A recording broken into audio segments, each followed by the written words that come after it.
Good morning, everybody. This is Jared Clasen with Upscale Detail Co. We are doing our first podcast with Cesar Bautista. Super grateful that Cesar gave me the opportunity to come to his shop. So I have a series of questions. Me and Cesar have kind of the same story, just in a different, I guess, light. But the first question I have for you, Cesar, is can you kind of tell me a little bit about your life before the military? Like, what did you do? Why did you join the military? We'll just dissect that. So thank you for the opportunity. Before anything else, before the military, I did a lot of things. I used to own probably 3 businesses at the same time, and they were doing okay. Others were doing amazing, but I needed something else. I didn't know why. I had a conversation with a good friend of mine, and we were joking about his military life. And he told me, you wouldn't do it at 18. What makes you think you're gonna do it at 38? And I was joking about it. One thing led to another. And I talked to my wife. She was good with it. And I was gonna do it for 2 years, jump on it, went to basic, discovered a lot of things about myself. And from there, I had an amazing career for the next 10 years. Why did I join? I cannot pinpoint a specific reason. I don't think none of us have, there's a deciding factor, but a lot of things at the same time. I don't know if that was your experience. So my parents divorced when I was 12 years old, and so I was kind of lost.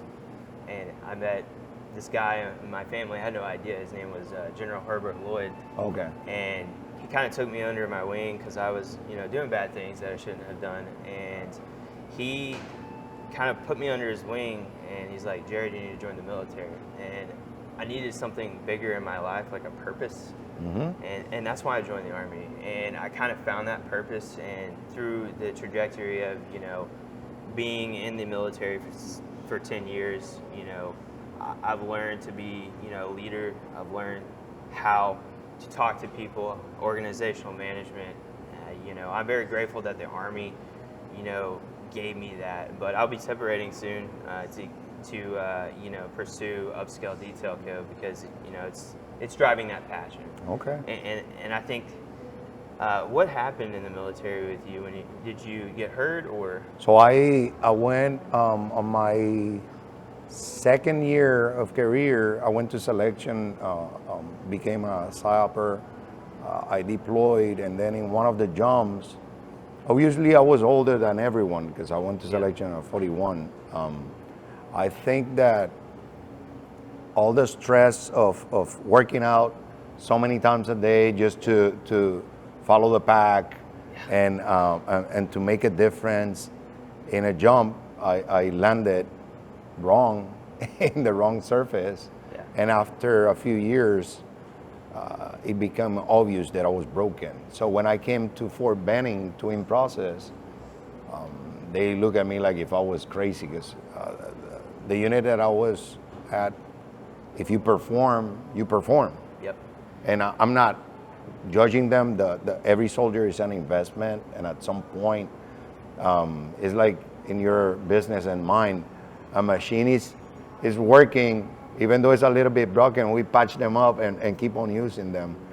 So we're as soldiers, we're a resource of the military. Yep. So I think that happened, and the stress, the times away from the family, the sacrifice of doing something that I really was passionate about but was not aligned with my family goals, I think took over. And the same way I was in, the same way I was out. It just happened. And I think that's just a big determining factor for me too. Being a commander at airborne school, I mean, normal day is 4:30 in the morning. You get to work at 5:30, and you don't get home until 6 or 7 o'clock at night. And you get maybe an hour or two with your family, and you just repeat that. And I did that for 16 months. And not even a good hour. I know. It's Because an you're hour. so tired, man. You're destroyed, and you're thinking of tomorrow. Okay, tomorrow.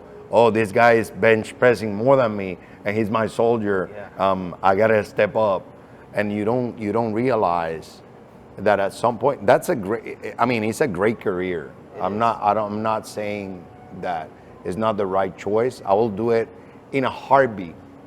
There's nothing better than jumping out of an aircraft. Yeah, but but the reality is that society keeps on moving forward, and we're in this cocoon that we don't. If you don't stop, you don't see the value of everything you learn, all this knowledge that you said, the leadership, the communication skills, the everything that you gain.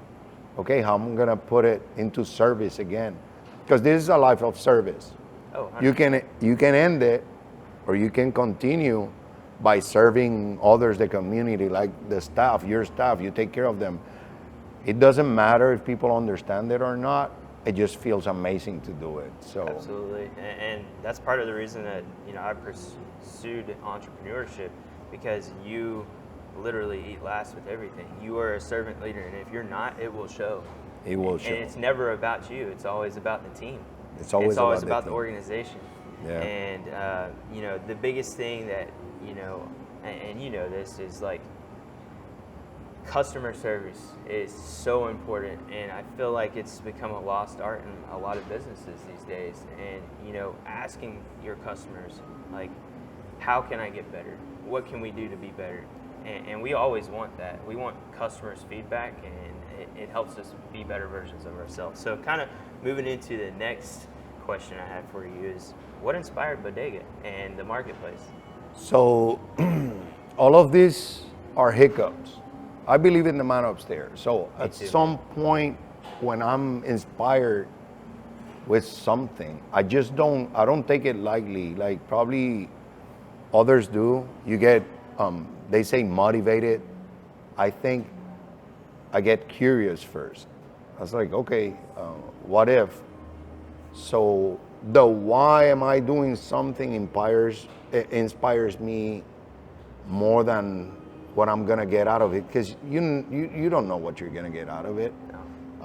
Some people think that jumping into a business and following a path that somebody wrote that was good for them at a specific time with specific resources is your path, and is not. I think I had that need, like I said, that the man upstairs put in me. I was lucky enough, because I didn't want Bodega. Bodega was an accident. I came to this building to rent an apartment, so I could spend time with my wife in downtown, whining and dining, and don't get a DUI. I was like, okay, I'll live in downtown. And suddenly we passed this place. The owners of the building gave us the opportunity to start it. And from there, we compared, okay, what's missing? The important part to me is to complement what is there. I always say we don't compete with anyone. I don't even compete with myself. That, to me, that's ridiculous. Because if you keep on a state of competition, you don't even enjoy the ride. So we opened Bodega because we knew there was a niche that was not catered to in Columbus. Not the Latino community like a lot of people think, it's Columbus itself. If I wanted to do another restaurant like I'll go to Puerto Rico and do it there, where I have all the resources in the world when it comes to the food, the ingredients, trained chefs.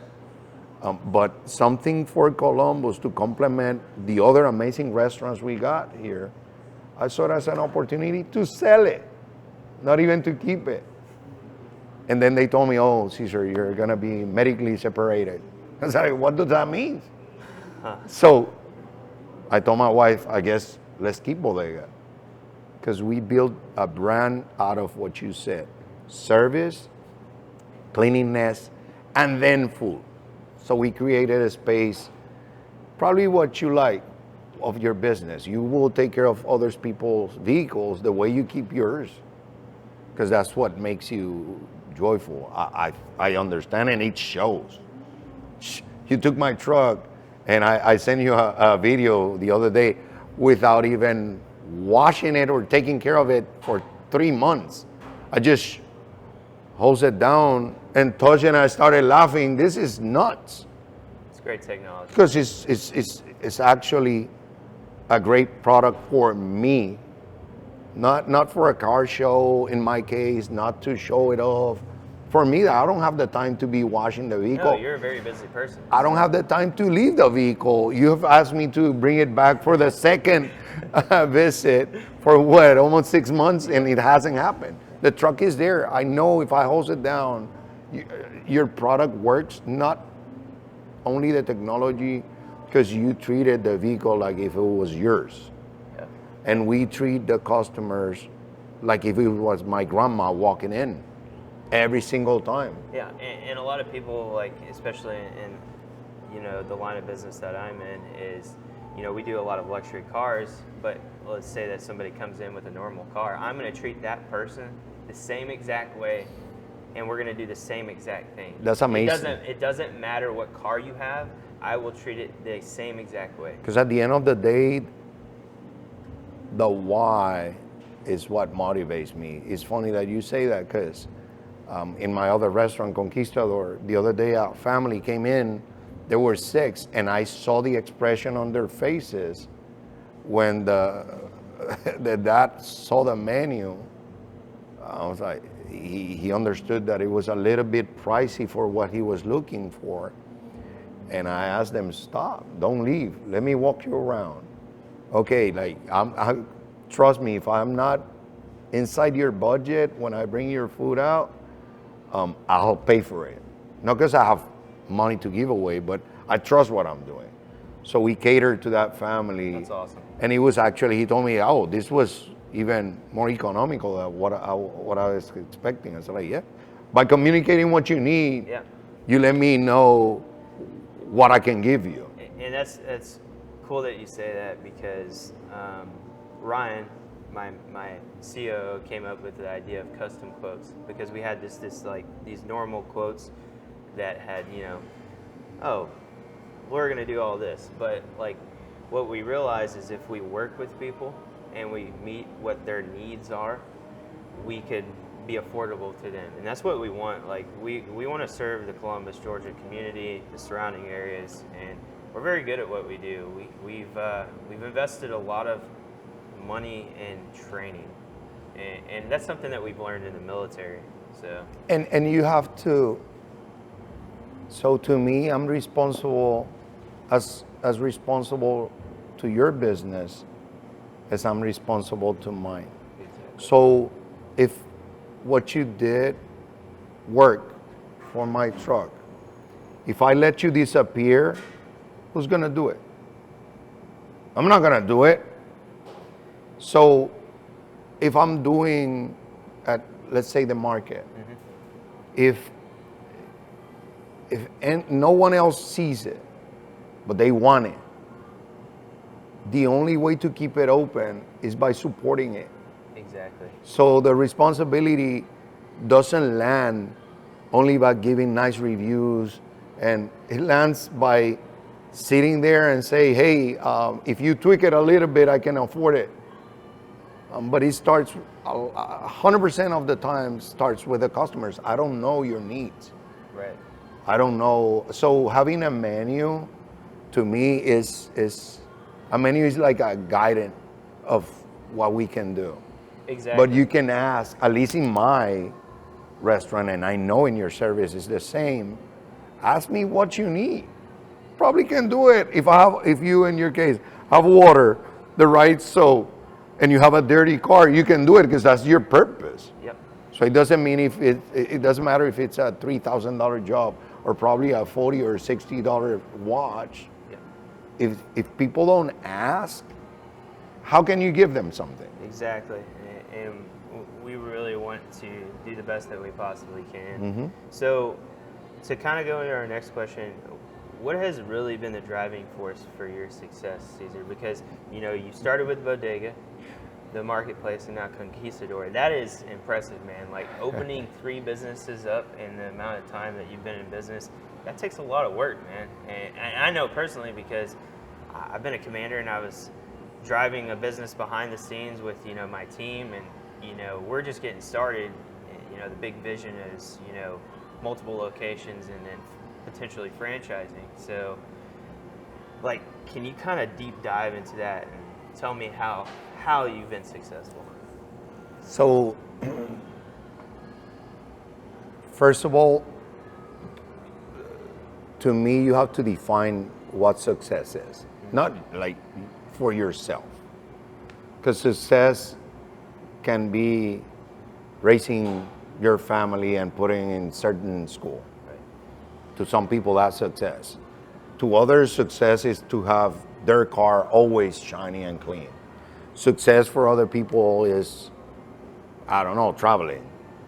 So when I get like the urge to build something like Conquistador, Bodega, it's kind of like an urge. It's an itch that I cannot get away from. It's not that I got bored of what I had. It's that I know I can make it better. So sometimes making it better to me is not planting. It's like having your garden at the house. Yeah. And you have this perfect plant. How can you make it better? So you cannot make the plant better. It comes to a point that is not going to be better. But if you plant another one that complements that one, you got a better garden. Right. So to me, the more people that I can give the tools to put food in their houses, meaning my staff, the better it is for me, because I feel better about myself.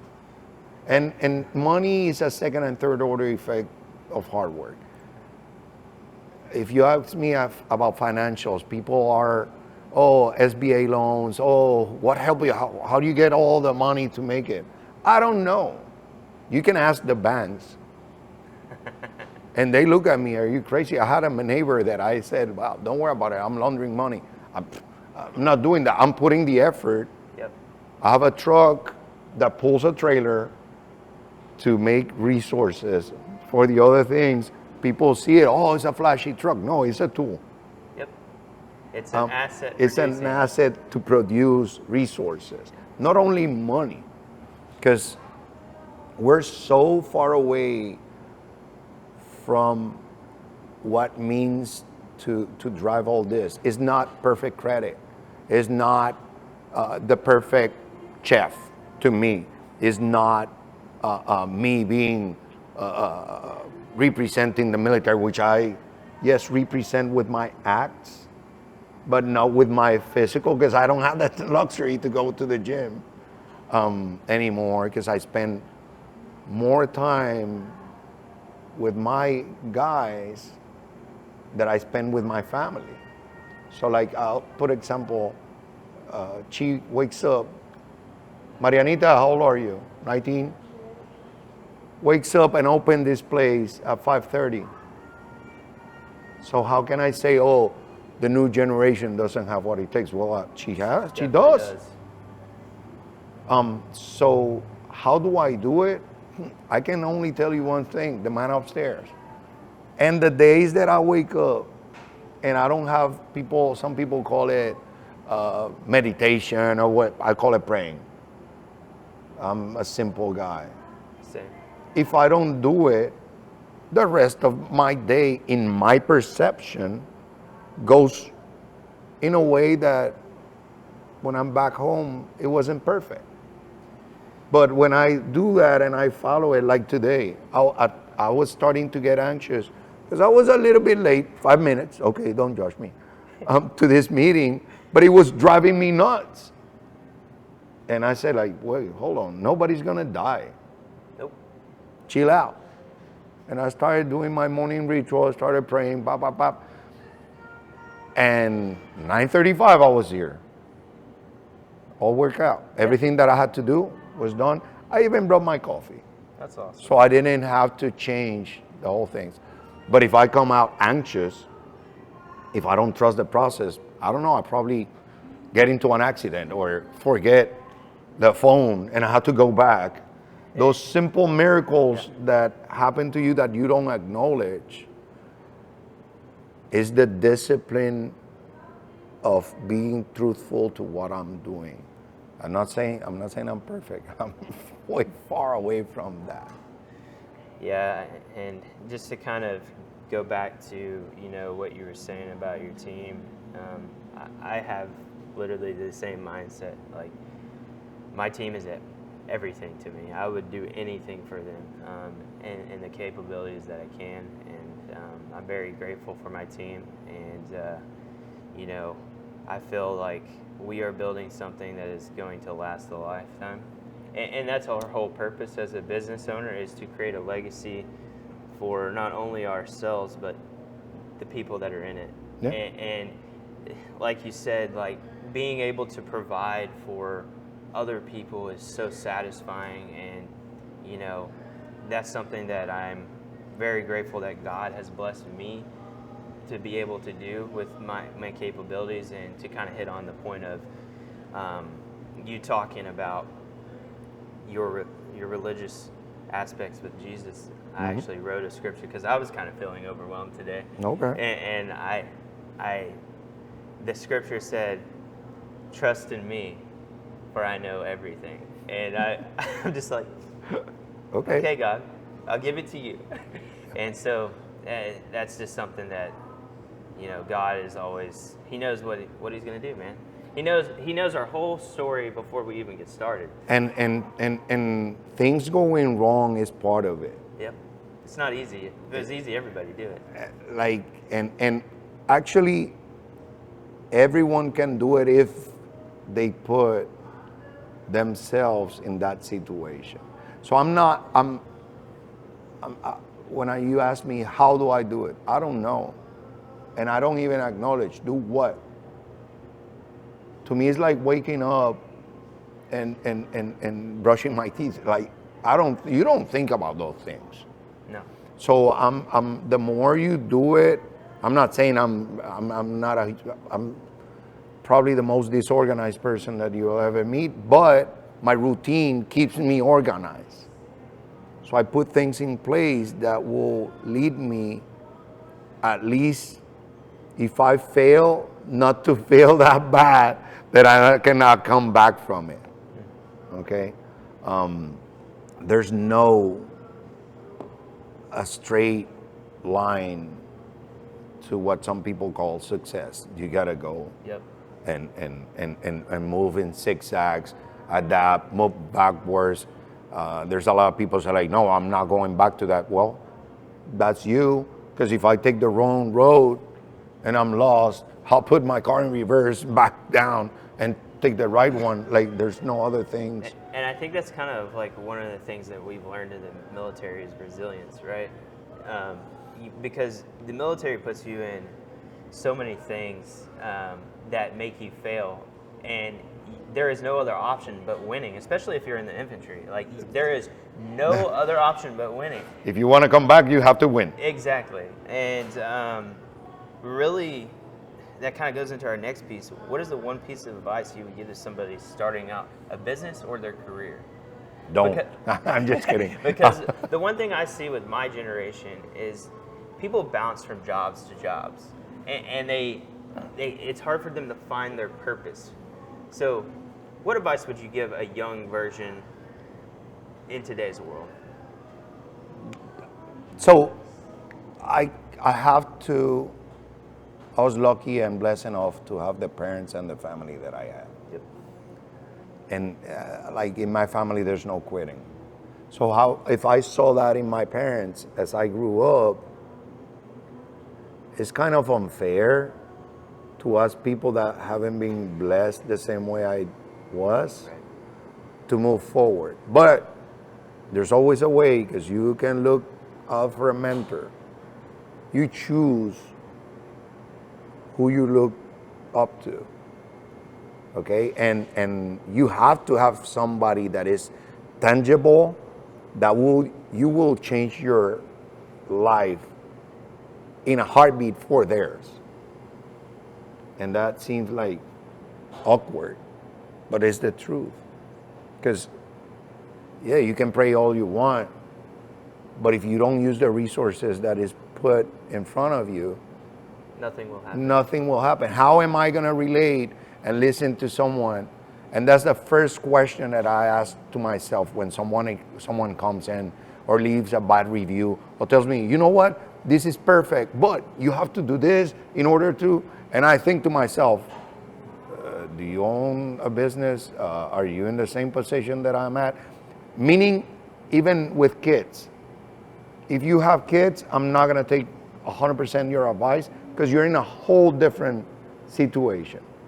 I know I had the honor to meet your daughter. Yeah. Your decisions are not based in the same life that I have, because I have no kids. So you have a lot more to risk. So I can see where you're going, but I have to adapt my path towards that. Because if I was looking for parenting, I'm the worst person to ask, because I don't have kids. What do I know? But I will ask you. Right. So the big thing is using your resources and finding a mentor. You have to, even though if they don't know it, that they're your mentor, you will figure out. You have those guys that look at you differently and like with admiration, or even with questions. And to me, that validates I'm doing something that is right. Because you wouldn't come to me for advice if you see me doing the wrong things, unless you want to do the wrong thing. Right. If I want to rob a bank, I'm not going to ask a cop. I'm going to ask someone that was successful at it. Yeah, exactly. So if you're going to go into airborne school, that's actually a perfect example, because I remember when I was in airborne school, everyone is talking to themselves, and I'm thinking, you haven't never jumped from a plane, so why would I listen to you?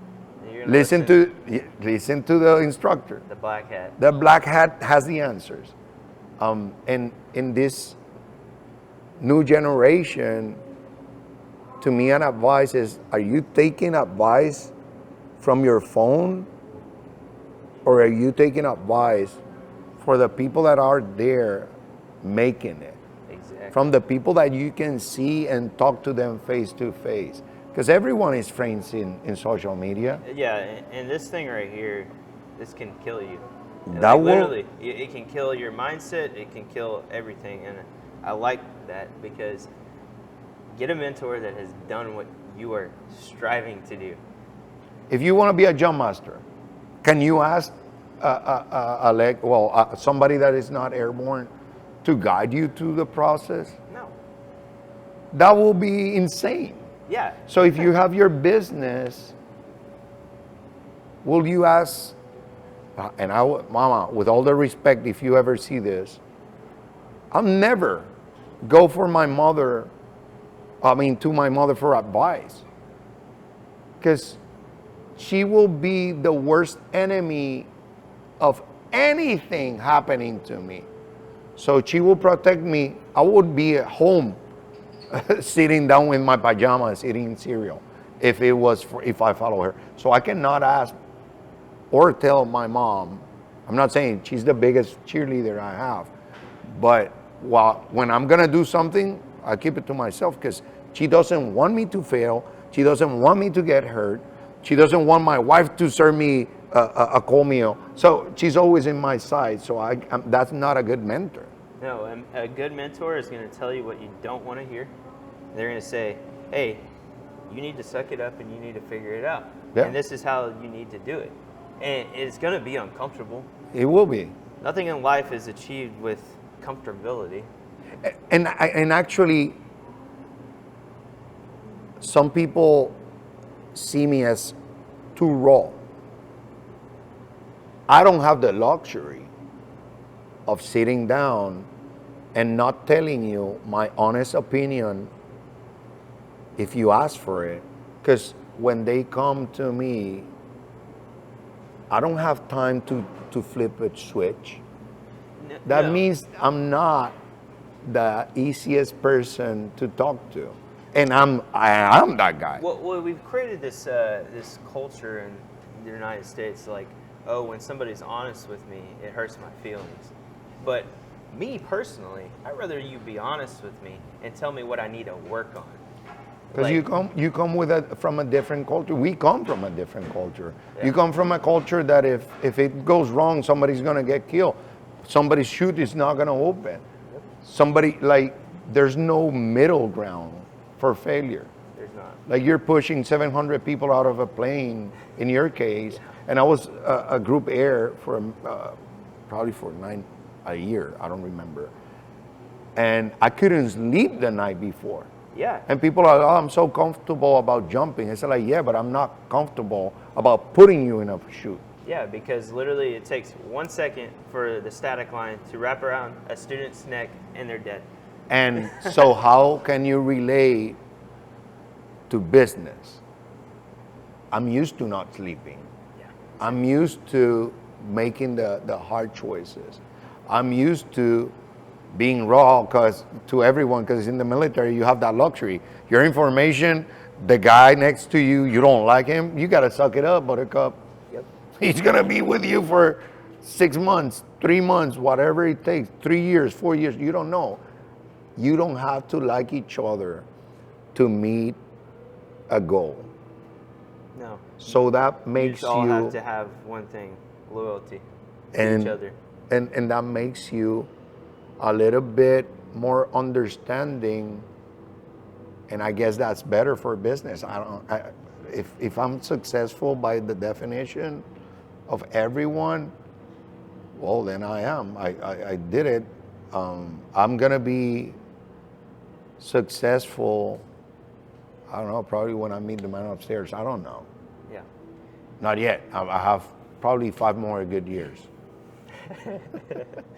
Well, Cesar, I want to thank you. Oh, thank you, man. Dude, I appreciate this, it. It's been an interview honor. was amazing. And guys, if you ever want to come out and get a good pastry or amazing coffee, come to the marketplace downtown Columbus. And if you guys have any questions or want to be interviewed on a podcast, give me a call at 706-705-7335. That's my business number. And then also, if you're interested in getting your car detailed or want ceramic coated or paint corrected, give us a call or visit our website at upscaledetailco.com. Have a great one.